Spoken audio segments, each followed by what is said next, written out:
Bien, a continuación, para dar inicio al seminario, quisiera presentar a la expositora del día de hoy. La docente que impartirá la presente sesión es Patricia Saracho Becerra, doctora en educación, maestra en recursos humanos, licenciada en psicología, psicoterapeuta, especialidad en psicoterapia corporal, exdirectora del Centro de Atención a Riesgo Suicida, exdirectora de programas de desarrollo integral en adolescentes y es experta en desarrollo familiar e intervención en crisis. Le damos paso a Patricia para que inicie con la presentación del día de hoy. Buen día, buenas tardes. Qué gusto estar aquí. Ahorita estoy leyendo desde qué estados de la República y desde qué países están conectándose y la verdad es que eso me alegra mucho.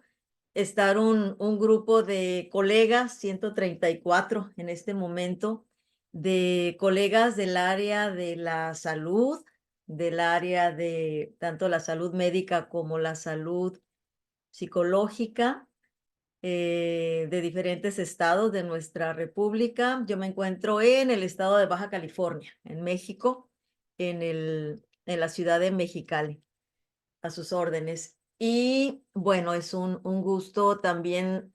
Supongo que hay personas, porque así sucede, que no son propiamente de nuestro gremio, psicología, educación, medicina, enfermería, sin embargo, son de carreras muy afines a las nuestras, pero además también me doy cuenta que participan padres de familia en los seminarios y personas que están interesadas en la temática.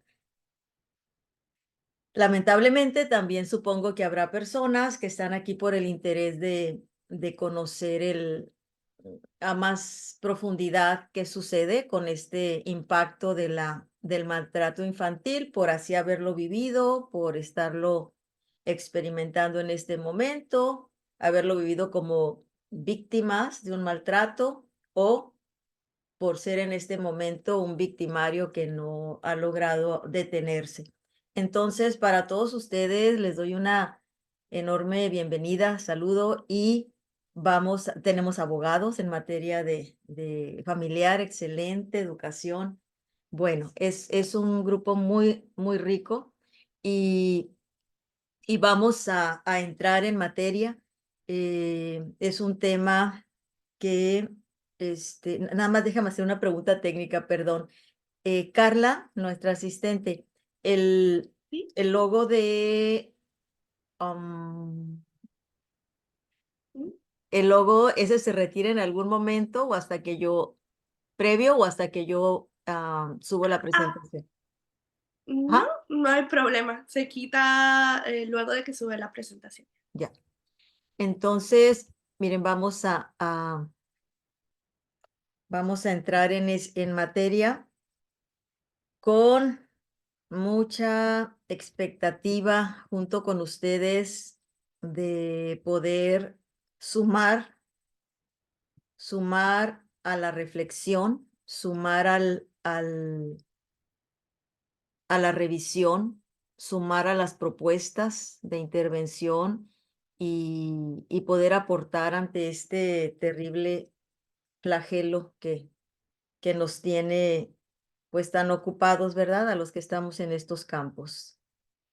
Eh, ok, el tema es el maltrato infantil, abuso normalizado, que por supuesto gime, reclama, grita atención. Cuando revisamos las estadísticas, pues vemos el grave problema en el que se encuentran nuestros países, muchas de nuestras familias, y sobre eso trabajaremos. En lo personal, por varias décadas he estado trabajando como psicóloga externa con DIF estatal en el área de adopciones. Y entonces, pues las historias de maltrato, lamentablemente, pues son casos que no son deseables. Sin embargo, en hogares adoptivos también he sido testigo de mucha restauración, de mucha, acompañado siempre de algún programa, los padres de familia, y eso nos da esperanza, esperanza de que en alguna medida tú y yo podemos incidir, y seguramente lo estás haciendo y lo estamos haciendo a favor de esta cultura del niño saludable, ¿verdad? Y no maltratado. Entonces, pues el objetivo que tenemos en estos 50 minutos es que sensibilicemos más allá, porque somos personas sensibilizadas al tema, hacia las distintas formas de maltrato infantil y sus implicaciones. Y como ustedes vieron, el título o el subtítulo es la normalización, ¿verdad? En la que estamos inmersos como cultura. Todo comportamiento que se hace habitual y se repite, pues se vuelve en algún momento parte de la cultura. Y entonces empezamos la reflexión hablando de esta maravilla que es la vida y el desarrollo de la vida en sus primeros años. El ser humano, pues ustedes y yo sabemos que tiene un impacto muy trascendente o trascendente los primeros 6 años de su vida. El ser humano nace con serias carencias para ser autosuficiente, no es difícil saberlo. Entonces necesita ser cubierto en el tema afectivo, en el tema del cuidado biológico, ¿verdad? El estar limpio, de tener alimento, el clima adecuado en su cuerpo, tener el vestido que necesita, la ropa que necesita. También estamos viendo que necesita pues la interacción social y por supuesto que con sus padres si existen o sus cuidadores los primeros años. Y todo esto que le vamos nutriendo al ser humano, pues lo va formando, lo va fortaleciendo o lo va debilitando si no lo tiene. Pero esta temporada donde además se fortalece su desarrollo psicológico, donde él sabe junto con el cognitivo y junto con el espiritual. Sabe que es alguien amado o no amado, sabe que es alguien inteligente, que es alguien digno, que tiene una identidad, que no necesita más que desarrollarse para poder tener una calidad de vida, siempre acompañado de alguien. Entonces, una pregunta general sería, ¿qué sucede con el ser humano que muchos de ellos, pues, recibieron con alegría la llegada de estos hijos? Muchos docentes recibieron con alegría la decisión de entrar a las aulas, y que en algún momento del camino, sobre todo en la familia, el padre empieza a descuidar y empieza a dar ese maltrato al hijo o al nieto, hablando de los grupos que suelen maltratar generalmente a los niños en mayor porcentaje, al familiar, y que termina siendo una situación de deterioro en su desarrollo, el ser humano, y que muchas veces le va a acompañar toda su vida. Y digo muchas veces cuando no encuentran un camino de restauración, que este siempre existe, pero no siempre llega a la mano de aquella persona que fue violentada, maltratada. Entonces, en esta temática, revisaremos el contexto, ¿verdad? Dónde estamos ubicados sobre los diferentes tipos de maltrato. Haremos un breve repaso de 4 de ellos, de 4 tipos de maltrato. Veremos algunas estrategias, enunciaremos algunas estrategias de intervención y pues concluiremos con el tema de la importancia de tener hacia dónde canalizar a las personas. Todo esto es un resumen de lo que pues ya ahondaremos en el curso que posteriormente se dará el día 9 y 10 de febrero. Dice esta imagen, mis padres me pegan lo normal. ¿Qué será lo normal? ¿Qué será que un niño reciba los golpes normales? Cuando vemos esta frase, pues nos puede abrir un campo tan variado como ideas, creencias, cultura traiga cada persona, ¿verdad? Habrá quienes digan, bueno, lo normal es que pasemos según el problema que fue, según la tolerancia que tengo como padre, como madre, como docente, va a ser el tamaño de el golpe o el tamaño del castigo. Pero cuando hablamos de pegar, bueno, estamos hablando del maltrato más evidente, que es el físico, aunque el maltrato psicológico, pues lamentablemente no es tan visible, pero es tan frecuente, así como el maltrato por negligencia y, aunque en menor frecuencia, pero en alta trascendencia, el abuso sexual, que son los 4 tipos de maltrato.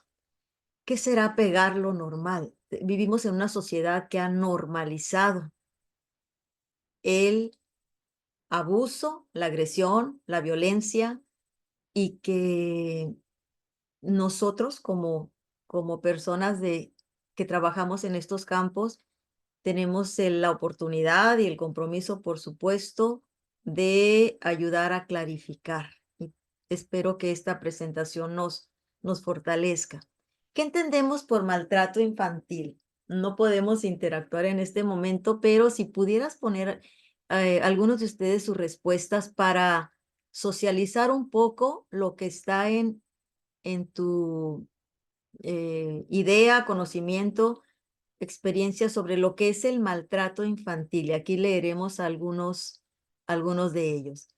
Ah, ok. ¿Qué entendemos por maltrato infantil? Aquí están escribiendo algunos de ustedes. Ok, a ver. Ah, Tabasco.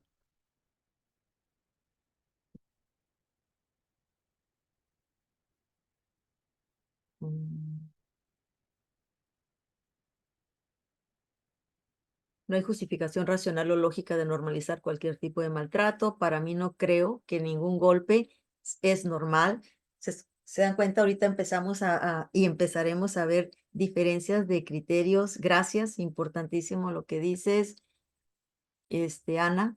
Eh, Jessica, maltratar es vulnerar los derechos, de acuerdo. Alma Barba, no respetar sus derechos. Ujú. Violentar a los niños y marcarlos para toda su vida. Aquello que dañe la integridad del menor, dice David. Gracias, David. De acuerdo. Verónica Lara, dice maltrato infantil. Ay, se me fue. Es que como entran otros, no alcancé a leerlo.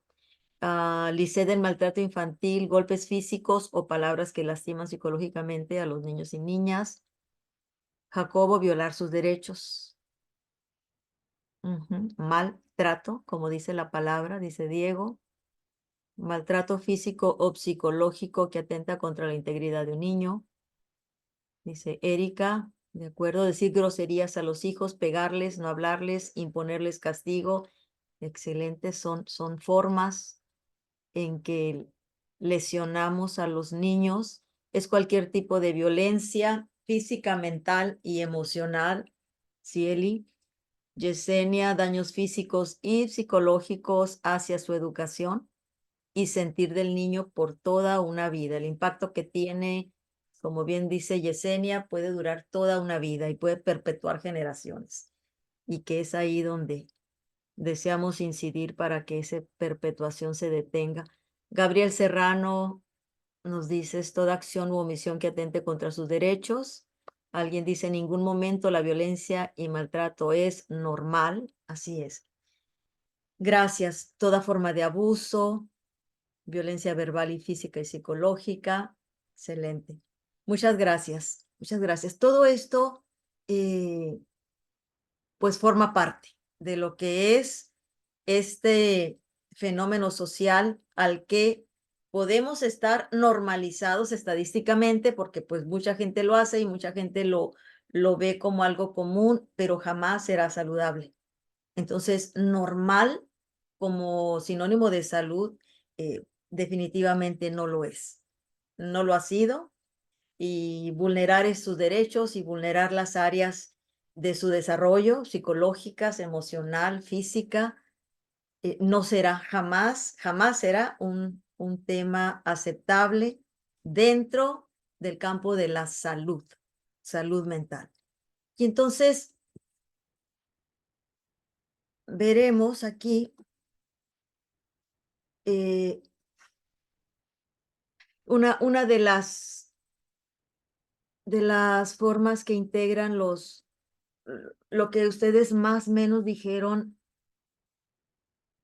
El maltrato infantil es un fenómeno social que implica que los menores no reciban la protección, el cuidado y las interacciones saludables por parte de adultos que debieran hacerlo.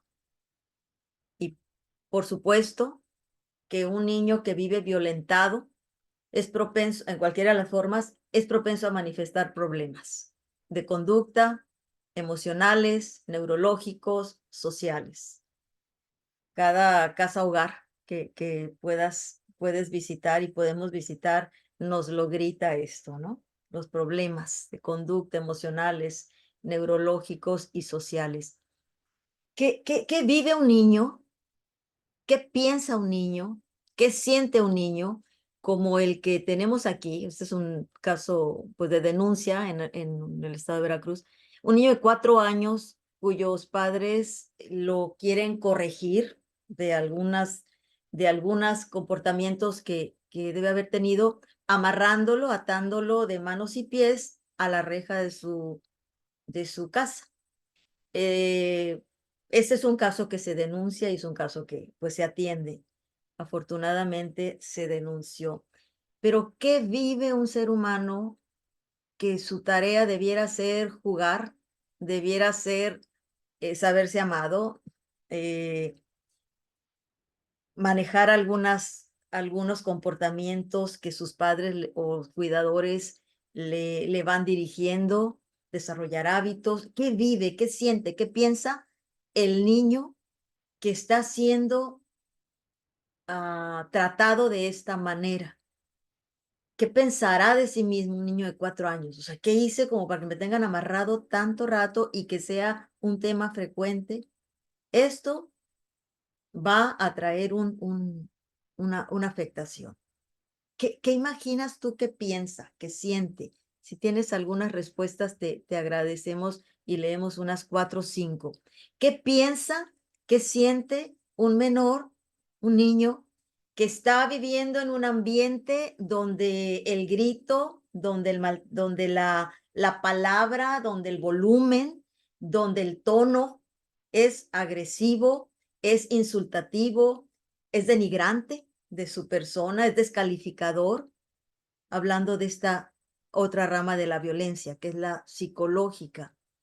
¿Qué vive, qué piensa, qué siente un niño o una niña que se ve invadida, violentada por un adulto o por alguien que tenga al menos unos 5 años más que ella y toca el cuerpo al cual ella no le está dando permiso?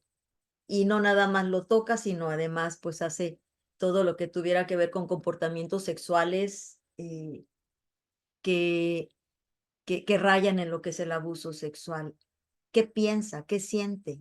¿Qué vive un niño cuyos padres o cuidadores no lograron contenerlos y terminan siendo eh, arrojados, entre comillas, hacia la calle? ¿Sí? Que no tiene un lugar donde pueda llegar a comer, a dormir, a bañarse, a darle las buenas noches, los buenos días, hablando del maltrato por negligencia. Y aunque nos encantaría leer todo, aquí nos dicen qué vive. Vive culpa, miedo, frustración. A veces llega a sentir como que no lo quieren, temor, miedo, dolor, tristeza, frustración, inseguridad, y lo normaliza. Hay confusión, no entiende qué está pasando, lo normalizará. Será un niño que carecerá de seguridad y todo el tiempo vivirá con miedo, con inseguridad. Hay miedo, hay dolor, hay tristeza. Sentirá que no lo quieren, lo normalizará, creerá que es un trato normal, que no lo quieren, que no tiene valor, que tiene miedo, que puede repetir esas acciones, dañarle físicamente, psicológica, socialmente. Entonces, todo esto que el ser humano vive y que ni siquiera alcanza muchas veces a procesarlo conscientemente, esto es algo que sabemos que va a repetir porque la mayoría del adulto abusador, maltratador, es alguien que vivió la historia. Y nos adentraremos en un momento más a ver qué podemos hacer ante estos fenómenos tan lamentables que nos revelan y nos reflejan sociedades que no están encontrando la manera de sacar adelante saludablemente a sus sociedades. Tomamos la definición de la Organización Mundial de la Salud, que nos dice, hay diferentes definiciones, ¿verdad? Como muchos de ustedes saben, y algunos le dan unos sesgos, otros, pero por cuestión de tiempo nos enfocamos en esta, que nos dice que los abusos, maltrato infantil son los abusos y la desatención de que son objetos las y los menores de 18 años, e incluye todos los tipos de maltrato físico o psicológico, abuso sexual, desatención, negligencia y explotación comercial o de otro tipo que causen o puedan causar un daño a la salud. Desarrollo, que puedan causar un daño al desarrollo o a la dignidad del niño, o poner en peligro su supervivencia en el contexto de una relación de responsabilidad, confianza o poder. Yo enmarco el desarrollo y dignidad del niño. Arráncale la dignidad a un niño, arráncale su identidad, arráncale su valor como persona y lo vamos a extraviar. Y eso es lo que vemos que deja muchas veces el maltrato. La misma Organización Mundial de la Salud hace un compendio de estudios internacionales y saca un promedio donde ubica que el 75% de los niños, o sea, 3 de cada 4 niños de entre 2 y 4 años sufren castigos físicos o violencia psicológica por parte de padres o cuidadores, es decir, la mayoría. Y 1 de cada 13 mujeres, es otro dato que aquí les comparto, o sea, el 20% de mujeres, perdón, 1 de cada 5 mujeres y 1 de cada 13 hombres, 8%, afirman haber sufrido abuso sexual en la infancia. 1 de cada 5. Dice aquí de los, ¿cuántos somos? 200 personas, decimos 1 de cada 5, híjole, pues nos tocarían como 400, ¿verdad? Como 40, perdón, como 40 personas. El asunto es mayor, el asunto no es para verse normal y el asunto es para atender y actuar, como estamos en este momento haciendo. Voy a contextualizar un poco con este par de gráficos que nos hablan del caso México, donde el lado izquierdo de tu pantalla nos habla del porcentaje de mujeres, es un estudio que hace el INEGI, porcentaje de mujeres que reporta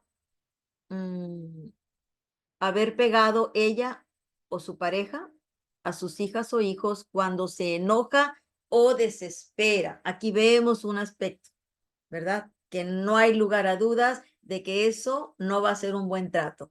Cuando se enoja o desespera y entonces viene el golpe. Ya lo decían, ya estamos de acuerdo, no hay golpe, que sea buen trato, ¿verdad? Inclusive cuando al niño se le da la nalgada, al niño se le da el manazo, no fue por un buen trato. Sí, ni es, nos meteríamos y a lo mejor en las preguntas ahí podremos ahondar un poquito en cuanto a lo que es una disciplina saludable. Los límites son buenos, los límites son necesarios, pero aquí hay dos palabras muy importantes. La mayoría de las veces cuando un padre corrige al hijo, lo hace en enojo o desesperación. Cuando un maestro insulta, cuando un maestro exhibe a un hijo, lo hace porque ya llegó el tope de su desesperación, ya superó su capacidad de control y entonces viene nada que ver con una disciplina, aunque sea el ponerle cualquier tipo de consecuencia o de castigo, y ya cae en lo que es un maltrato. En este estudio, en esta encuesta, pues se divide en tres grupos poblacionales: urbanos, complemento urbano, que viene siendo periferias, y rural. Dicen las mujeres encuestadas que 34.9, casi 4 de cada 10 caen en este comportamiento de golpear a sus hijas o hijos cuando está enojada o desespera, y el 17.3 de sus parejas, de los varones o la pareja. En suburbano sube un poco, siempre las periferias resulta en estos problemas sociales incremento, aunque no hay mucha diferencia contra los que viven en área urbana o rural, y el 19.4 de las parejas, y en el área rural 35.6 y 25 las parejas.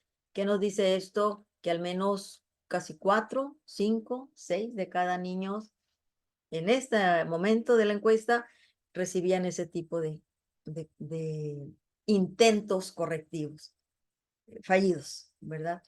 Porque nunca, que cuando se trata de corregir a un niño, aunque se le llame la atención, si es con enojo y si es con desesperación y si es con irritabilidad y si es con culpándolo, va a caer dentro de lo que es una disciplina saludable. Este otro gráfico nos habla del porcentaje de niños y niñas de 1 a 14 años según los métodos de disciplina infantil experimentados en el último mes.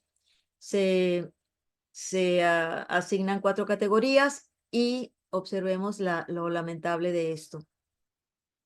Agresión psicológica, reportan o responden estos padres que casi 5 de cada 10 experimentan, sean hacia los hombres y mujeres, experimentan agresión psicológica.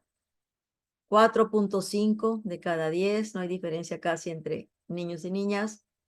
Y solamente el 30%, que es bueno encontrar un 30%, reportan disciplinar a los hijos sin violencia. El niño necesita disciplina, por supuesto, límites, por supuesto, pero no violenta. Y castigos físicos severos, 1 de cada 10. O sea, 1 de cada 10 son los niños que han sido quemados, maltratados, abusados y que viven con esas secuelas y con el impacto social. Y por edades, recuerdan que en el gráfico anterior nos dice que 3 de cada 4 niños entre los 2 y 4 años sufren castigos, es el porcentaje más alto. Esto se repite aquí. Castigo físico cualquiera encontramos en esta gráfica, que son los niños de 3 a 4 años. Son los que más del 60% son castigados. Estamos hablando de una etapa de la vida donde está la etapa de donde el niño busca afirmar su voluntad, donde el niño de manera incipiente, donde el niño empieza a tomar decisiones, y esto es una situación de conflicto al punto de que algunos lo bautizan el nombre como los terribles dos, ¿verdad? Que son los primeros años de autonomía, que es lo que busca el niño en esta etapa. Entonces, ¿qué pasa con el padre, con la madre, que no encuentra las formas de tener ese manejo emocional y entonces poder hacer un buen trabajo de formación en los niños? Dicen, de forma no violenta, pues ese mismo porcentaje. y el castigo severo basado en estos rangos de edad. Quisiera mostrarles nada más de este gráfico, que son las 10 principales causas de muerte en México según los grupos de edad. Y esto es de terror. Resulta que el rango de edad que nos ocupa en este momento, que es de 0 a 14 años, vamos a dejarlo porque esta otra columna ya nos lleva hasta los 24 años, son las causas de muerte. Y resulta que los homicidios ocupan la quinta causa de muerte en México en el rango de 5 a 9 años. ¿Quién mata a un niño? Y de igual manera en el rango de 10 a 14 años. En primer lugar están los accidentes y bueno, aquí habría que desglosar ese rubro también.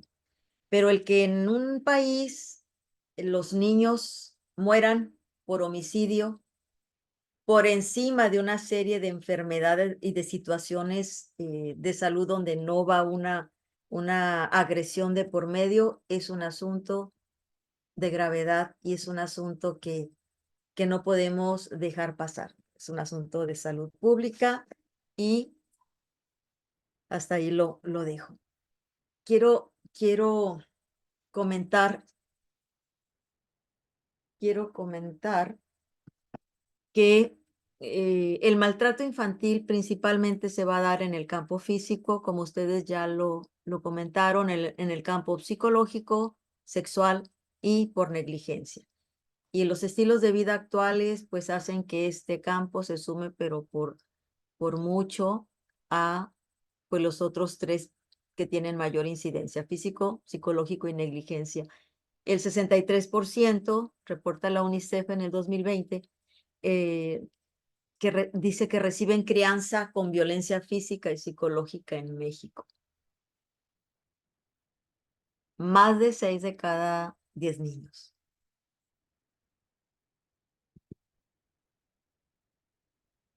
¿Qué es ese maltrato? ¿Qué es el maltrato físico? Signos, ¿qué síntomas? No vamos a ahondar aquí en el cuidador porque eso no nos da tiempo ahorita y lo haremos en el curso, pero sí al menos contextualizar. ¿Qué es el maltrato físico? ¿Qué señales dan? Y quisiera que ustedes pudieran enfocarse en lo que refleja la expresión de estos niños. Estos niños, pues es un caso real, lamentablemente. Maltrato físico es dañar o poner en riesgo deliberadamente la integridad física del menor por lesión o por enfermedad, deliberadamente. El cuidador, el agresor, en muchas de las ocasiones tiene un daño en identificar que está siendo agresor importante. Y entonces ese es otro tema que habrá que ahondar respecto al cuidador. ¿Qué debemos observar cuando queremos identificar o acentuar más nuestra atención respecto al maltrato físico? Debemos observar lesiones sin causa aparente. Sin causa aparente que sean incompatibles con la explicación y con la habilidad del niño. El padre podrá decir, el maestro podrá decir, es que se tropezó, es que se enganchó en el clavo, es que se acercó mucho y se quemó. Pero cuando estas lesiones no hay manera de entender que un niño de 4 años pueda hacer todo esto, y como lo vemos aquí en estas heridas tan fuertes en su rostro, en su espalda, en sus brazos. Es importante que como profesionales, como adultos, cuidemos de no caer en la normalización. Pues es que si es un moretón, mira, si es que se golpeó en la cama, en la esquina de la cama, y que diga el padre, por ejemplo, ¿no? Y no se fijó. Pero luego, si vamos observando con cierta frecuencia que resulta que trae marcado el objeto, o sea, trae marcado el tenedor en el brazo, en la espalda, trae un golpe que dices, ¿cómo se pudo haber hecho el golpe a ese niño? Le hace falta parte de su cabello y dices, ¿cómo se lo arrancó? Y tú escuchas las explicaciones del adulto o del cuidador, ves que trae mordida y dices que estaban jugando a las mordidas y luego ves el tamaño de la mordida, fracturas, dislocaciones, quemaduras, la quemadura con cigarro, por ejemplo, ¿no? Que está muy marcado ahí la forma, el envenenamiento.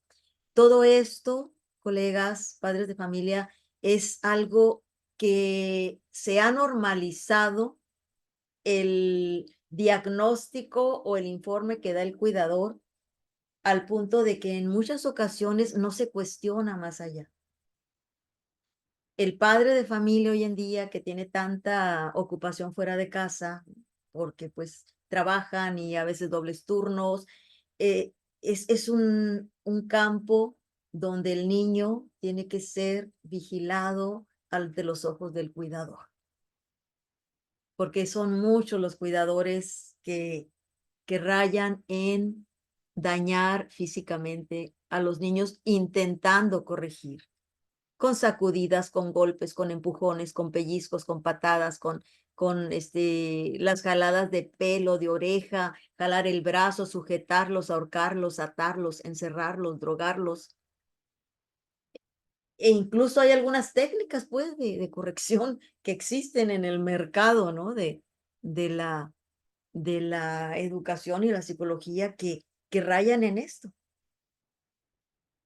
¿Qué hace un niño encerrado en el closet para que aprenda ciertas conductas? ¿Qué quiero decir con esto? Que nuestro alerta, sin ser paranoicos, pero nuestra alerta exista para poder identificar si un niño que frecuentemente se lastima, hay algo más.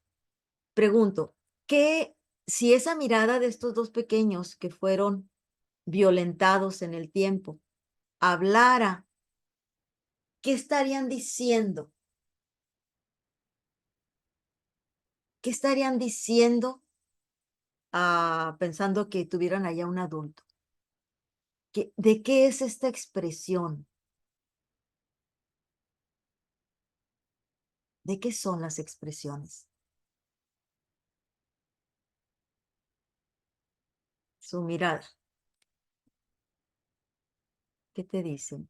Pidiendo ayuda, enojo, desconfianza, enojo, tristeza, desconfianza, frustración. ¿Por qué me hicieron esto? Desconfianza, miedo, enojo, tristeza, miedo. Sálvenos, miedo, tristeza, tristeza, enojo. Se repite, ¿verdad? Porque es algo que no hay manera de dejar de percibir. Es una mirada de lo que están diciendo.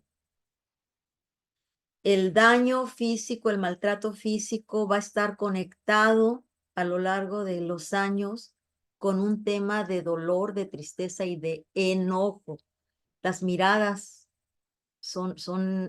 hay resentimiento, ¿no? Y todo lo que dijeron, dolor, tristeza, alguien sálveme. Y que cuando el niño no logró tener esa detención, no logró tener esa restauración, no logró ser rescatado del cuidador que lo lastimaba y ser acompañado o quedar en un hogar donde sea amado, respetado y corregido de maneras saludables, pues es alguien que va a cargar en su mochila inconsciente el enojo, la rabia, la percepción de que no hay quien ayude, porque eso fue lo que aprendió. ¿Qué pasa en el, en el maltrato psicológico? Y lo mismo, ¿no? Veamos la mirada. Aquí no hablamos de un caso real, creo, pero la expresión sí lo refleja y por eso lo incluimos. El maltrato psicológico podemos entenderlo como esa hostilidad verbal y actitudinal crónica, con constante bloqueo a las iniciativas de interacción del niño.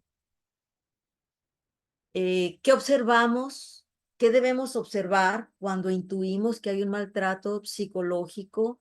Las burlas que se emiten sobre él de parte del cuidador, los juegos frecuentes donde el niño sale perdiendo, donde el niño es el tonto, donde el niño es al que no lo quieren porque mi mamá y papá son los novios y al niño lo alejan a un lado y el niño sufre. No quiere decir que el niño tiene que estar en medio de los papás, pues, pero sí quiere decir que a veces el adulto se disfruta ver el dolor del niño. ¿Sí? Los arremedos, las señas que le puedan hacer con las manos, con la cara, de desprecio, de hartazgo, de enojo, como esta imagen nos lo pudiera reflejar, las palabras descalificadoras sobre su persona, sobre su comportamiento, sobre sus intereses, sobre sus sueños, sobre el trabajo que trae de parte de la escuela, donde el niño está continuamente, de manera crónica, siendo descalificado en quién es él. Observar el temor que tiene hacia el adulto. ¿Cuántos de ustedes habrán visto esta escena donde el niño viene del jardín de niños con su dibujo y que ya aprendió a hacer a papá o a mamá o a la figura familiar o a la figura humana, y que la insensibilidad del adulto, lejos de, aunque no entienda qué es porque es una raya y una cruz y algo que es más abstracto que concreto, y que la respuesta del adulto es una descalificación? ¿Cómo que yo soy ese? Eso no soy yo, mijo. Mira, a ti te faltó poner este dato. Mira, mijito, a ti te faltó hacer esto. Y que lejos de reconocer para afirmar el amor que le tiene el hijo al padre o a la madre, para afirmar la capacidad que tiene para desarrollar su creatividad, termina siendo ahí nulificada. Entonces, ¿qué podemos observar cuando intuimos que el niño está siendo maltratado de esta manera? Si está siendo excluido, si él está siendo despreciado, rechazo a sus logros, a sus metas, a sus sueños, a sus juegos, a lo que te presenta, ignorado de manera reiterativa, insultado, si se le relega como castigo para que mejore algún comportamiento dejándole de hablar. ¿Sufre un niño al que se le deja de hablar? Es terrible eso, ¿no? El darle cerrarle la puerta de la comunicación. O amenazar con el abandono, ¿sí? Te vas a salir y no vas a regresar, y no te voy a querer aquí. Ese tipo de frases que surgen en los intentos fallidos y no saludables de parte de los cuidadores. Esto es hablando de hogar normal, no hablando de los que verdaderamente caen en este maltrato psicológico con físico, donde ya los abandonan, los sueltan, los sacan de casa, los hacen que pasen fríos, etcétera. Poner apodos, revelar sus secretos, decir mentiras sobre él. Y el maltrato psicológico lamentablemente no es tan evidente, decíamos, como el maltrato físico, ¿verdad? Ves el morete y no hay manera de que lo pases por alto. Entonces, ¿qué dice la mirada de este niño cuando es maltratado psicológicamente? Y de esta niña, que no vemos su mirada, pero sí vemos su expresión. ¿De qué nos habla? Ok, a veces una mala nota en la escuela, dice alguien, su autoestima cómo se lastima. Ok, ¿qué vemos ahí? Vemos tristeza, miedo, desesperación, inseguridad, dolor, tristeza, decepción, dolor, inseguridad, lastimado, ya no me quieres, oh, si sus ojos hablaran, eso dirían, angustia, inseguridad, asombro, terror. ¿Qué angustia? ¿Qué preguntan los niños, no? O sea, todo esto está en su pensamiento, en su actitud, en su tal vez no comprensible eh, movimiento de sentimientos. Y esto necesita ser restaurado, porque el niño necesita saber que es alguien querible, que es alguien aceptable, que es alguien amable, digno de ser amado. ¿Qué pasa con el otro maltrato? El maltrato por negligencia. ¿A qué se refiere este tipo de maltrato? A no satisfacer las necesidades físicas, emocionales, educativas y médicas básicas del niño por parte de su padre o cuidadores. ¿Qué observar ante este tipo? Carencias básicas, ¿verdad? Eh, Tiene carencias físicas básicas, le falta el alimento, es el niño cuyos padres están fuera y llega pues toma la llave de debajo del tapete y entra y no hay comida y pasa hambres y ya se comió la caja de galletas, etcétera. El vestido, es niño que pasa fríos, higiene, protección, resguardo, vigilancia, supervisión adecuada. Es el niño que se sale de casa y nadie se da cuenta. Es el niño que sí está siendo supervisado. Cuando hay maltrato por negligencia, encontramos carencias físicas importantes. Y aquí, pues en la escuela es donde muchas ocasiones es posible detectarlos, ¿no? Porque sale del promedio de los niños estas carencias cuando no es una escuela donde la zona tiene las características de vivir en ambientes de este tipo. ¿Qué observar? Carencias médicas básicas. Niño enfermo sin tratamiento adecuado y oportuno. Niño que no va a la escuela. Observar el campo educativo, observar el campo emocional. Ausencia de respuestas a señales emocionales y conductuales de proximidad. Es un niño que no tiene respuesta el niño que pide los brazos y no hay quien se los dé, el niño que tiene que hacerse cargo de la hermanita o que tiene que meterse abajo de la cama cuando papá y mamá ya están en el conflicto mayor y los gritos y a los niños se les relega, si bien no se les está maltratando directamente, pero se les está incluyendo en este tipo de maltrato. ¿Qué cosa observar? Los valores que está teniendo, hay principios éticos, está siendo formado, educado, y aquí no respeta clases sociales, ¿verdad? Tenemos desde el niño abandonado en la calle, el niño abandonado en casa, que tiene que ver por su hermana menor, y aquí me gustaría analizar este rostro y analizar este rostro. La niña pues cuyo padre está ocupado en el celular y no hay tiempo o no se da el tiempo para atenderlo. ¿Qué vemos en esta mirada? ¿Qué nos está diciendo el niño aquí?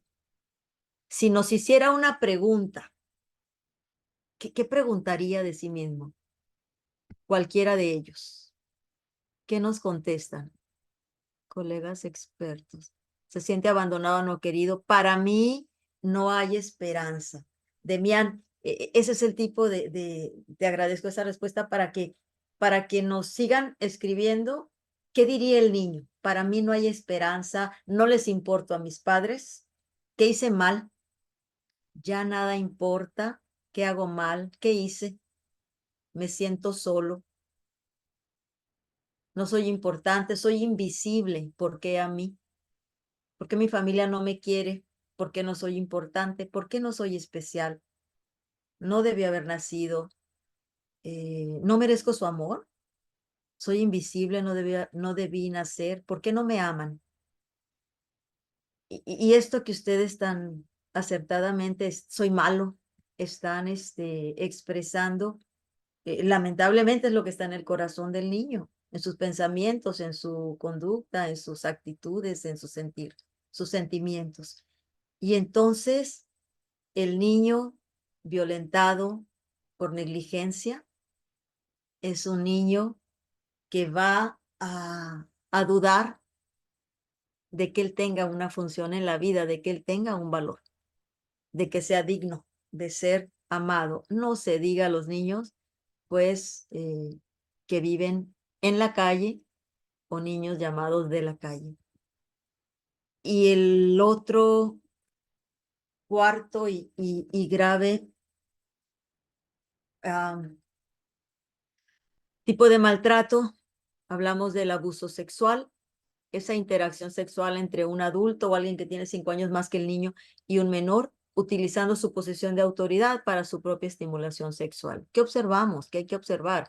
Observar si hay relaciones sexuales, si está expuesto a pornografía, filmarlo de forma sexual, acoso sexual, prostitución, tráfico sexual, tocamientos inapropiados, bromear con su cuerpo, hacerle bromas como bajarle pantalones, subirle la falda, fotografiarlo en momentos privados, como en la recámara, el baño, violarlo. ¿Sí? El 90% de los abusadores sexuales son conocidos y el 100%, dicen algunos estudios, que fueron abusados sexualmente. ¿De qué es el rostro de la niña? ¿De qué es esta, qué expresa? ¿Cuál sería la pregunta? Me quiero morir. Esa es para la anterior. ¿Cuál es la expresión de la niña? ¿Qué dice? Dice auxilio. Dice, ¿qué dice? No quiero, tengo miedo, ayúdame. Me da asco, tengo pánico, ayúdame. Tengo miedo extremo, ¿por qué tú? Déjame. Y me das asco, te pido ayuda, no lo hagas. Mamá, ¿dónde estás? Un principio cuando un niño se queja de que alguien mayor que ella la está o lo está molestando, es créele, créele, créele. Pues hay mucha complicidad, ¿verdad? En el que guarda silencio cuando un niño está siendo abusado sexualmente en cualquiera de estas formas. Y hay muchas experiencias donde la niña, el niño lo quiso comentar al otro progenitor que no estaba siendo el agresor, normalmente pues es a la mamá, y resultó que no le creyó, porque la estructura mental, la estructura que tiene la madre en este caso al ser cómplice, pues es de no querer verla rota su estructura, endeble y, y termina aliándose, ¿verdad? Y hay mucho que decir al respecto y en el curso ahondaremos porque tendremos ahí 8 horas. Entonces, colegas, padres de familia, el maltrato infantil se va a dar en ambientes familiares, escolares, en la comunidad, pero el mayor porcentaje lo va a tener la familia. Por supuesto que tú como escuela eres un factor importante de detección y también de cuidado y de no perpetuación, porque en las escuelas pues el abuso sexual también es un tema que sucede. ¿Qué va a dar como resultado un niño maltratado en la familia, en la escuela, en la comunidad? Nos va a dar un adulto herido, repetidor de la historia. Y repetidor de la historia, entendemos en general una baja empatía porque se ha cauterizado esa posibilidad de reaccionar de una manera saludable, de una manera sensible ante el acto de agresión hacia otra persona. Baja empatía, que se encuentra poco reconocimiento y manejo emocional. O sea, encontramos mucho que el que fue maltratado no reconoce emociones. Y aquí tenemos los grandes extremos, como son los asesinos, que no encuentran y que ya perdieron esa capacidad de empatía, de sensibilización al dolor humano, de identificación de emociones y expresiones. Y aquí es el campo donde hay que trabajar. ¿Qué más encontramos? Rechazo y agresión, perpetuación del daño. Como manera resumida, porque ahondaremos esto ya en el curso, por supuesto, algunos efectos del maltrato infantil. El ser humano como en una rueda de la fortuna. Si los carritos fueran las emociones y los sentimientos, encontramos que no siempre están en un mismo lugar. Y el enojo, si fuera este carrito naranja, pues puede que baje, pero llegue el momento donde hay un detonante y vuelve a subir. Y en el maltrato lo que tenemos con mucha frecuencia es esa emoción. Hay 4 emociones básicas, algunos dicen que son 6, ahondaremos en el curso en eso, pero hablando del enojo, la tristeza, el miedo y la alegría, de estas 4 emociones básicas que son eh, fuimos diseñados con ellas, pues, eh, resulta que se van a convertir en sentimientos, donde el sentimiento ya lo que va a entrar es la experiencia de vida y de ahí ya viene un cúmulo de cómo la persona se manifiesta ante la vida y ante otro ser humano. Pero entonces, si la ira, el enojo, la rabia es lo que más va a expresar una persona que fue maltratada y violentada, pues eso es lo que vemos perpetuando en la siguiente generación. El profesor, el conserje, el padre, el tío, el abuelo, el hermano mayor. Entonces, algunos efectos de ese maltrato infantil los encontramos aquí de manera muy resumida, como una salud mental deteriorada, un desarrollo y reconocimiento emocional alterado, o ve enojo donde no lo hay, o ve persecución donde no lo hay, o no ve que haya por qué enojarse o por qué sentirse mal cuando se está agrediendo al otro, al niño. Una imagen de un video que ya analizaremos en el curso, viene una de esas que se denuncian porque la cámara lo captó, una niña de unos 2, 3 años siendo golpeada brutalmente por el cuidador, la cuidadora, con un palo y bueno, todo lo más grotesco que nos podamos imaginar. Pero lo que quiero decir es, la persona que está a su lado, una joven, alguien más joven que la que está maltratando, está presenciándolo, pero viendo su celular.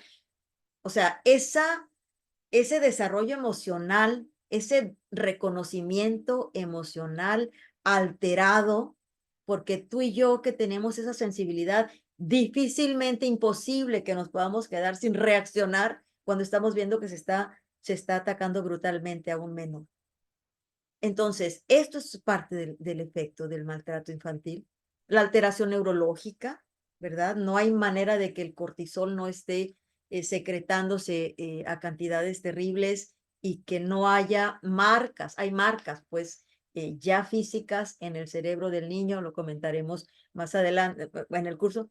¿Qué otras cosas vamos a encontrar como efectos? No como origen, como efecto. La depresión, ansiedad social, trastorno por estrés postraumático en el abuso sexual, por ejemplo, el abuso de sustancias, un porcentaje mayor de criminalidad eh, respecto al resto de la sociedad, trastornos afectivos, desórdenes alimentarios, escasa interacción social, a veces hacia amigos o a familia o a comunidad. ¿Qué hacemos? ¿Qué hacemos? Si el agresor o el maltrato viene de fuera de la familia y el núcleo familiar directo, padre, madre, si existen, tiene esta parte que sí sucede, ¿no? De amor y de enojo e indignación por lo que le hicieron a su hijo y tiene la salud mental o el ajuste mental y emocional suficiente, pues trabajar la contención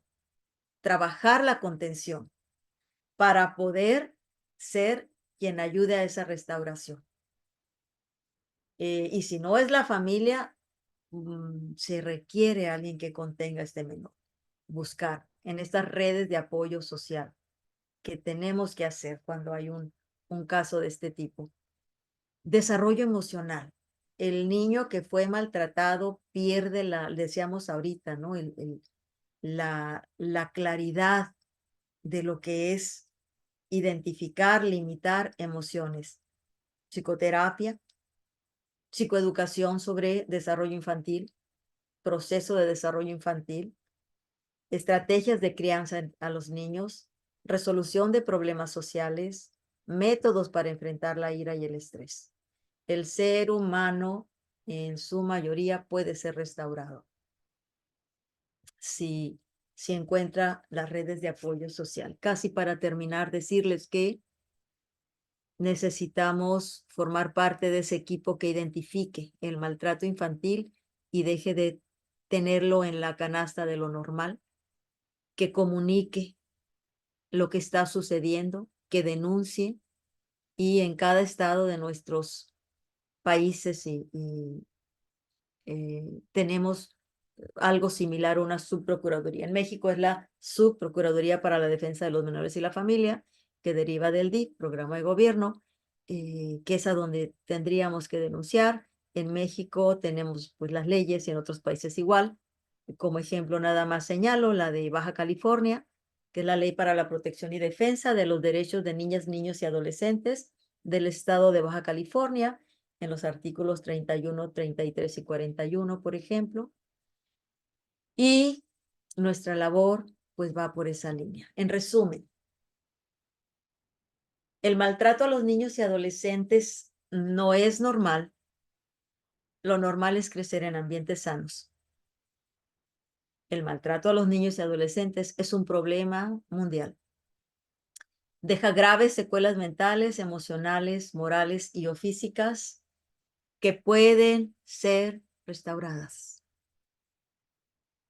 El maltrato no significa que los límites no sean necesarios. Las generaciones de cristal de las que se habla, los padres de algodón de los que se habla, donde el otro extremo es fuera límites, quitar todo límite, tampoco es saludable. Los límites se requieren, pero saludables, porque eso forma. El maltrato debe ser denunciado. El maltrato se resuelve con atención multidisciplinaria, donde entramos los gobiernos, entramos la escuela, entramos la familia y entramos la sociedad.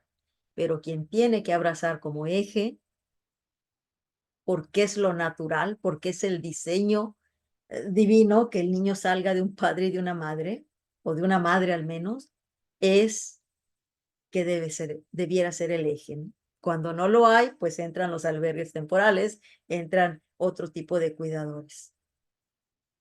El maltrato a los niños y adolescentes debe ser detenido. Y tú y yo estamos aquí deseando participar en esto. Con esto te agradezco, te dejo algunas referencias de las que manejé para esto. Y si hay algunas preguntas o comentarios, Carla, estás por ahí, ¿verdad? Las escuchamos y pues les agradezco mucho la atención y espero que Claro que ahorita sí. podamos interactuar un poquitín. Bien, en este caso vamos a iniciar el bloque de preguntas. Si desean hacer alguna preguntita a Patricia, por favor, déjenlas en el chat o levanten la manito para que podamos darle la palabra.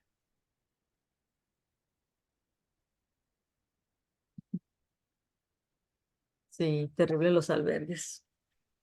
Lamentablemente, el mejor lugar para un niño es su casa, ¿verdad? Su hogar.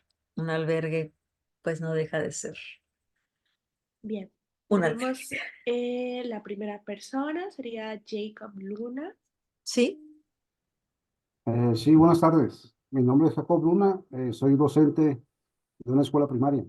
Nomás quiero comentarle algo respecto al día jueves. Me pasó algo curioso aquí y lo califico como un maltrato psicológico de parte en este caso de la mamá hacia el niño. Le estaba comentando a la señora, ya era la hora de salida, le estaba comentando a la señora que, porque todas las veces me pregunta la señora cómo trabajó el niño en clase. Digo, le faltó terminar algo, ¿no? Pero ahí lo lleva para que lo practique en casa. Y ya me iba a retirar cuando escuché que dijo, no, ¿por qué no te pareces a tu hermano? Tu hermano siempre termina las cosas. Y me iba a regresar, pero ya me abordó otra mamá. Entonces, me gustaría saber qué puedo realizar el próximo lunes, porque todos los días me pregunta la señora cómo trabaja el niño. pues la quiero abordar pues para darle un camino, vaya, de solución para que no ande esa comparación, pues, de hermanos. Ujú. Sí. El, sí, maestro, gracias por participar y por su preocupación por este caso. El tema es que si el niño está siendo maltratado, sí recomendaría en esa entrevista que fuera no en lo que recoge al niño, sino si pudiese tener un poquito más de tiempo, como para dejarle ver, sería mi recomendación, eh, qué pasa en el desarrollo, con el desarrollo del niño en esta etapa. Está aprendiendo y sus habilidades. ¿Qué edad tiene, perdón, el niño? ¿O de qué Tiene grado? 9, está en cuarto año, tiene 9. Ok.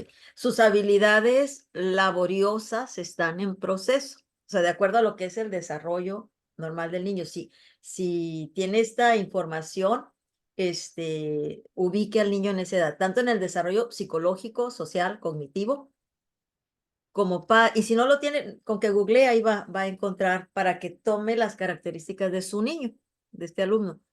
Y entonces poder expresarle a la señora para empezar, las virtudes del niño. Yo le recomendaría. Porque si ella tiende a compararlo hacia la baja y si es una mamá tan persistente en conocer diariamente el comportamiento, ya nos está diciendo algunos, nos está dando ciertos elementos para pensar o sospechar de un tema de mucho control, no sé Ujú. hasta dónde pueda ser de maltrato, ¿verdad? Eso usted lo va a identificar. Entonces, recomiendo en la cita, primeramente hablar de las virtudes del niño, lo que usted ve, por lo cual lo felicita, por lo cual la felicita por el comportamiento del niño. Y lo segundo, que está en un proceso de aprendizaje y que al igual que ella, que usted y que todos, el niño tiene mejores áreas a desarrollar que otras. Y que para eso, entonces ya le recomiendo que le haga esa petición. Ok. Al niño le ayuda si usted lo incluye como parte de la familia Salas, por decir como se pide, y como parte de la familia Salas, que es la familia que siempre quiere aprender. Que si lo incluye al compararlo con el hermano, lo incluya para hacerlo parte de un equipo de gente que logra, que se esfuerza, que quiere, que busca mejorar. Y abiertamente, pues terminar diciéndole que no le ayuda al niño. Ok. Pero cuando tenemos a Bueno, un agresor, fíjese, o alguien que está con esa complicación para valorar o validar a su niño, eh, yo siempre recomiendo cuidar, no entrar por lo negativo. Señora, por ejemplo, decirle, señora, está mal lo que usted está haciendo, no descalificándola porque entonces más se va a cerrar. Entonces, si ujú. entra por ese otro lado, hablando de las virtudes del niño reales y hablando de lo importante que es que se le siga apoyando para aprender y que se le hable de que él es uno de los que va a salir adelante porque tiene mucho, como dijo el profesor. Ok. Muy bien, gracias. A usted, gracias por participar y por su compromiso con este niño. Gracias. Bien. Wow, La siguiente Carla, ¿nos pregunta, ayudas? Ajá, tú sí, ahí, porque veo muchas manitas. sí, la siguiente pregunta sería de Magali. Ujú. Hola, Magali. Magali Noemí. Sí. Hola, Magali. ¿Puedes, puedes hacer tu pregunta? Ah, Buenas noches. Yo soy Hola. psicóloga clínica, trabajo en una asociación civil y mi pregunta va más enfocada a qué tan viables son las escuelas para padres. O sea, yo siento que aquí hay como un área muy buena de prevención tanto del abuso sexual infantil como de el abuso justo normalizado por las creencias en la crianza. Sin embargo, como que la ejecución que ahora, disculpen por el gato, la ejecución como que siento que en México sí ha sido como muy obstruida, no sé, un poco efectiva, vaya. Poco efectiva la función de la escuela para padre o poco efectiva que...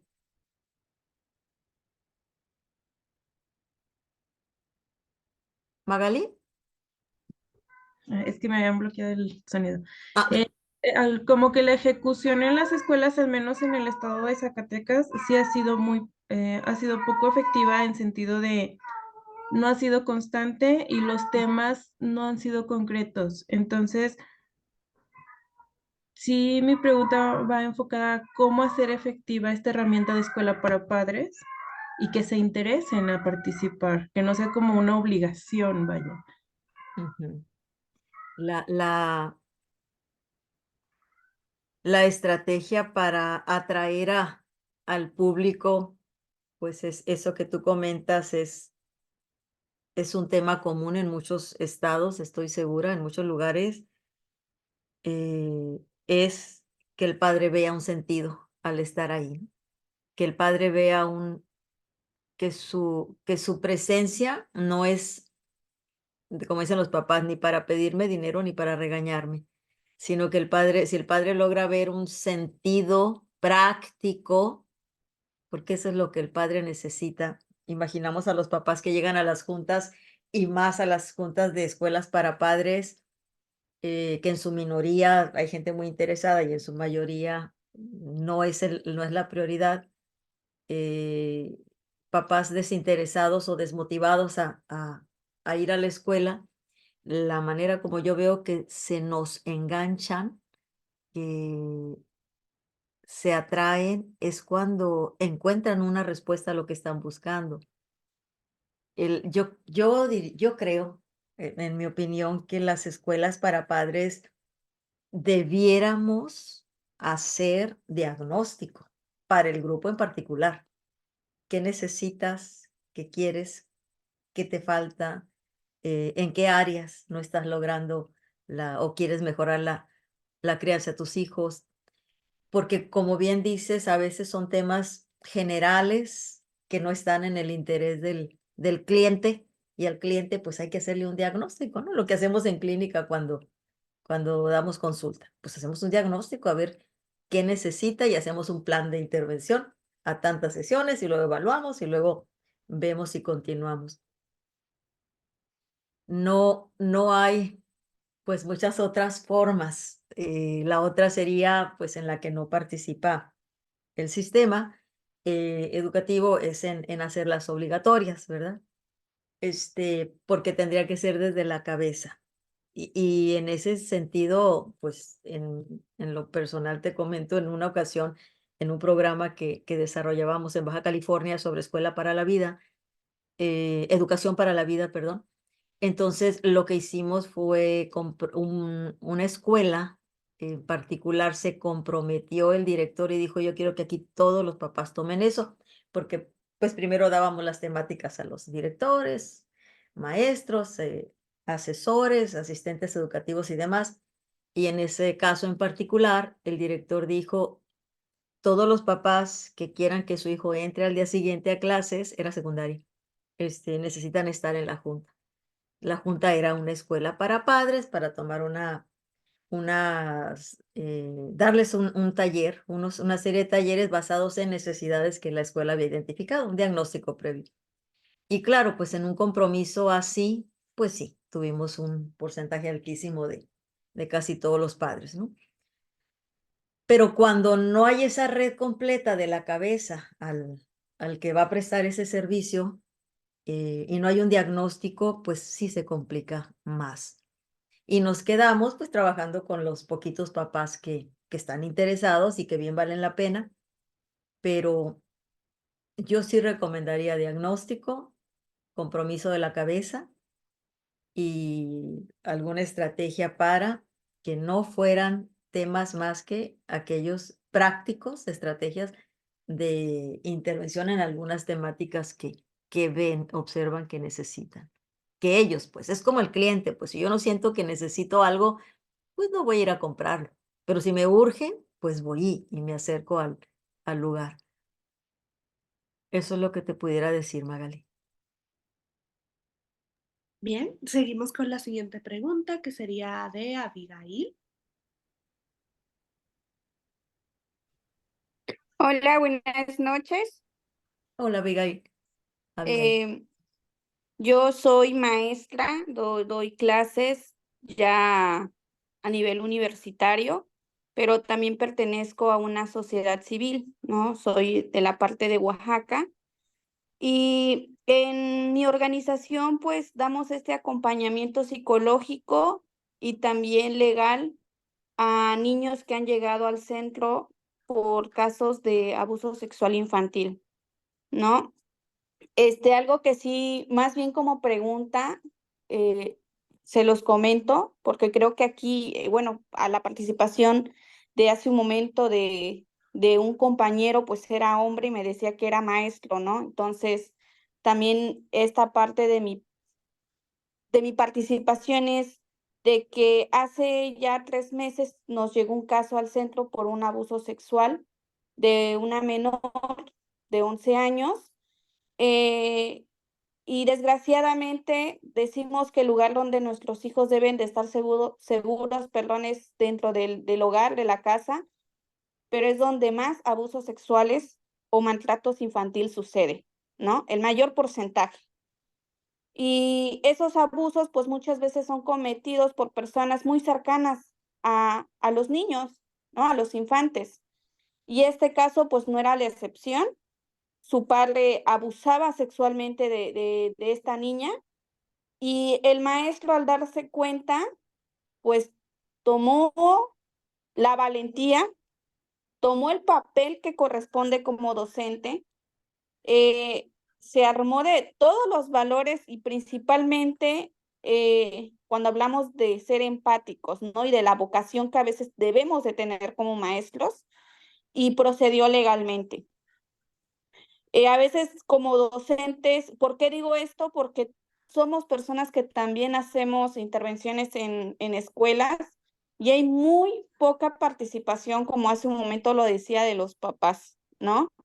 Más cuando venimos de comunidades originarias, el tema de sexualidad sigue viéndose como un tabú y esa es la principal causa de abuso sexual en nuestro país, ¿no? Porque no hablamos sobre el tema. Pensamos que sexualidad solamente cuando se tiene relaciones, cuando va más allá el tema de sexualidad. Y tuvimos muchas trabas para, afortunadamente ganamos el caso, el señor está en prisión, pero fue un proceso muy largo, porque inclusive hasta en las familias se esconden los peores secretos y la señora no quería que saliera a la luz, ¿no? Y a veces decimos, como papás tenemos el rol de cuidar, defender y proteger a nuestros hijos, pero somos los primeros en cohibirlos y en callarlos. Y esta era la situación. La niña pasa a manos de un familiar que afortunadamente pues está en buenas manos, ¿no? Y digo que fue un proceso un poquito largo, tedioso, cansado, porque también tenemos autoridades ineptos que no hacen su trabajo como corresponde, principalmente en la región en la que yo me encuentro, y estoy segura que pasa en muchos lugares de la República Mexicana, ¿no? Donde el poder y el dinero, pues, mueven muchas piezas del ajedrez. Y esta era la situación.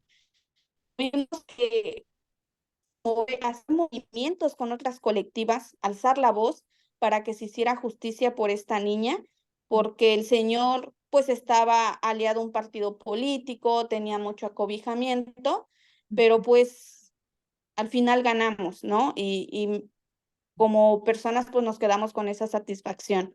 Pero sí recalco la importancia del rol que tienen los maestros, porque no es que queramos, al ser servidores públicos, tenemos la obligación de hacer denuncias cuando los menores están sufriendo maltratos o violaciones, no están sufriendo. O sea, es nuestra obligación hacerlo.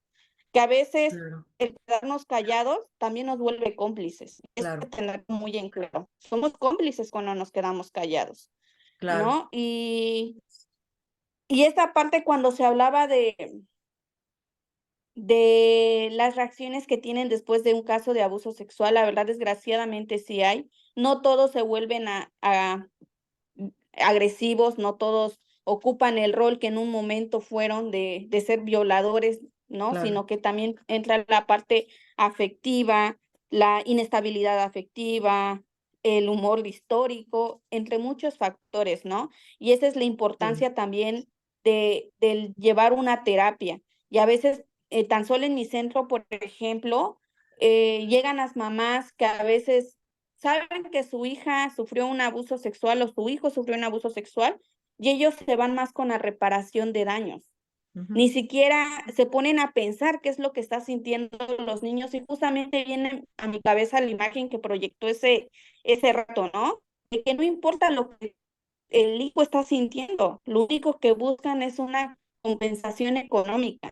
Y ahí entra Sí. la parte como de humanos que somos, ¿no? Y principalmente los que estamos en esta lucha y en esta defensa de los de territorio, de los infantes, de las mujeres, pues entramos con golpes ahí en la pared porque decimos, bueno, pues tenemos mucho trabajo por hacer, ¿no? Eso sería mi Sí. participación. Muchas gracias, Abigail. Te felicito primeramente, te reconozco por esta labor que estás haciendo junto con tu equipo y como bien dices, esa debiera ser nuestra participación como docentes.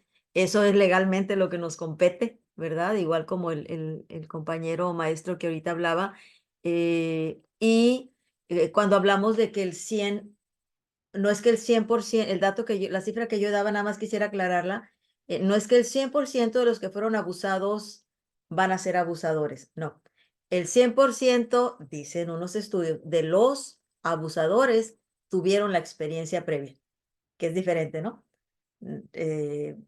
A Dios gracias y al apoyo que encuentran o que se les ofrece, pues hay gente que restaura y jamás llega a ser un abusador sexual, pero los que terminaron siendo abusadores, lamentablemente tuvieron esa historia de vida y no pudieron o no supieron reparar el daño antes de atacar a la siguiente víctima, ¿no?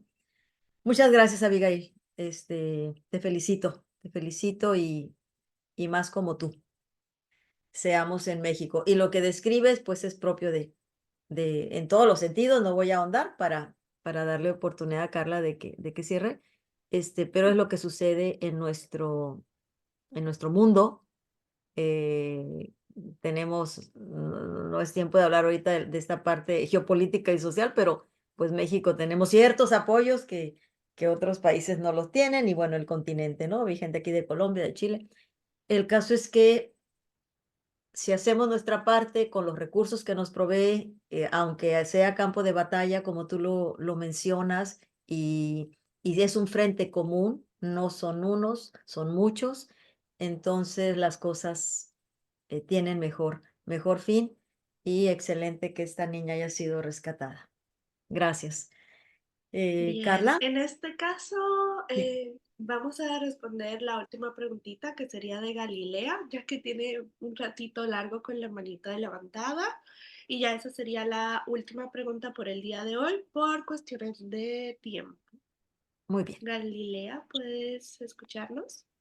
Sí, hola, buenas noches. Hola, Galilea. Primero que nada, pues quiero agradecerle a usted por la información proporcionada durante el seminario. Pues es importante, es crucial para sensibilizar a la sociedad sobre este tema tan importante. En este sentido, como estudiante de psicología, mi pregunta es, ¿cómo podemos promover la conciencia y la prevención del maltrato infantil en nuestras comunidades involucrando a diferentes sectores? Y de igual forma, rescatando una pregunta que me pareció muy importante en los comentarios, ¿cómo podríamos desnormalizar la violencia en los niños? Eh, la primera que va de la mano con la segunda, ¿no? El convertirnos en comunicadores, con la ciencia en la mano y o sea, con el conocimiento claro en la mano, en diferentes formas y plataformas que tenemos, desde las digitales, sociales, los congresos, las charlas, las convocatorias, los concursos, el entrar a las cámaras, el altas, bajas. O sea, hay un campo de comunicación amplio donde si cada uno de los interesados participáramos, por supuesto que la difusión será mayor. Tan solo ahorita pienso, esta charla se graba y pues se sube que es un canal de YouTube, ¿verdad, Carla? Creo. Queda registrada, pues queda grabada. Si esta charla, tú que trabajas en alguna de las áreas y estás haciendo tus prácticas en una escuela, la llevas y dices, director, directora, esto me parece una propuesta como para que en la próxima junta de padres esto se difunde o como para que se lo mandemos a través de las redes a cada padre de familia y tenga que traer con el niño la tarea de hacer su comentario. O sea, las redes ahorita nos dan un soporte muy fuerte. Si 236 personas que estamos aquí hacemos esa difusión de una manera, tan solo redes, pues, tan solo el documento vaciado, más muchas otras cosas que seguramente habrá mejores en cuanto a contenidos que la charla que les he dado, pero creo que tiene mucho contenido, pues allí estaríamos siendo unos multiplicadores fabulosos. Si yo en mi escuela, tú en tu escuela, el profesor en su escuela, la otra colega de Oaxaca en su centro de servicios, o sea, si hacemos esta red de apoyo que necesitamos para poder rescatar, contener y hacer voltear la mirada a este flagelo y entonces tomamos cartas en el asunto. Una es para sensibilizar, que serían estos documentos, pero otra sería para trabajar en programas hacia los padres. Al padre está bien, se le retira del niño, al maestro se le retira y se le encarcela, al violador, está bien, se le retira, al padre se le manda, si no es a la cárcel, a las escuelas para padres por parte de los gobiernos. Si este trabajo con el abusador, con el maltratador, se regulara para tener un trabajo de restauración, terapias familiares bajo el enfoque que gustes, consejerías familiares bajo el enfoque que elijamos. En la medida que tenemos autoridad legal, moral la tenemos todos, ¿no? Pero autoridad por el lugar que jugamos en la empresa, en la institución donde trabajamos, tenemos una gran cantidad de posibilidades de bajar esta información. El cuidador, maltratador, necesita ser restaurado, porque el niño necesita a su papá y necesita a su mamá. Necesita el padre y la madre que lo cubra del abuelo, del tío, del vecino, del hermano.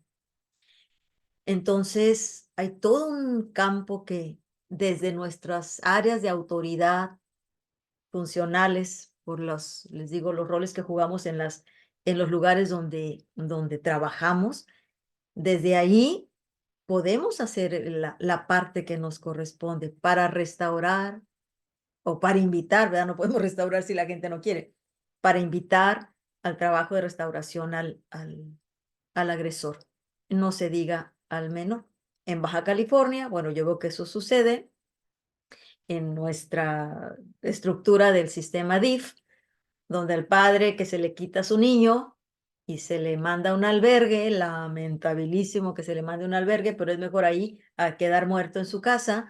Es un padre que tiene una obligación de tomar un programa de escuela para padres, donde pues conozco a las colegas que están ahí y sé que están haciendo un buen trabajo para poder recuperar a sus hijos. Y cuando no, pues pierden la custodia, después la patria potestad y el niño queda para ser restaurado en un hogar adoptivo.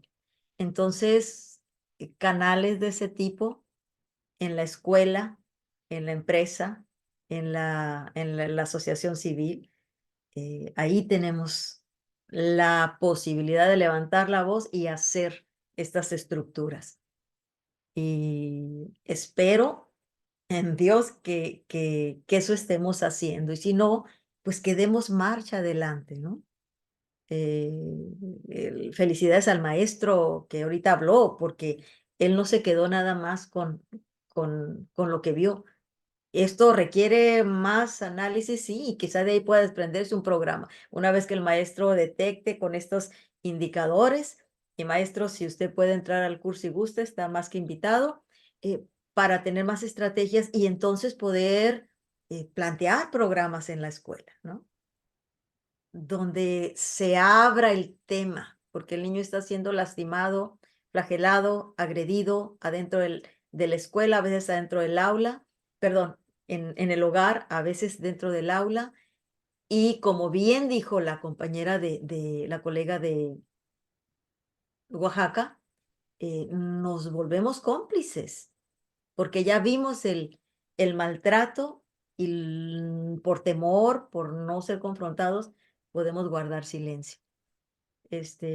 Verdaderamente, que Dios ayude a que nuestro país, a través de este ejército de 241 personas, sigamos haciendo la diferencia, porque si estamos aquí es porque estamos haciendo una diferencia, y en el ejemplo de la compañera de Oaxaca y el maestro, y en ti,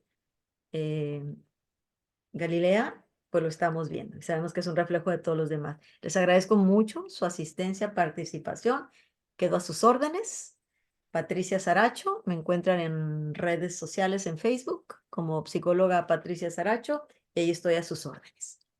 Un abrazo, bendiciones, y Carla, el micrófono es tuyo para hacerles el sorteo y ya cerrar, ¿no? El tema. Muchísimas gracias a todos por su participación en el seminario de hoy, y también agradecemos a la expositora Patricia Saracho por su presentación.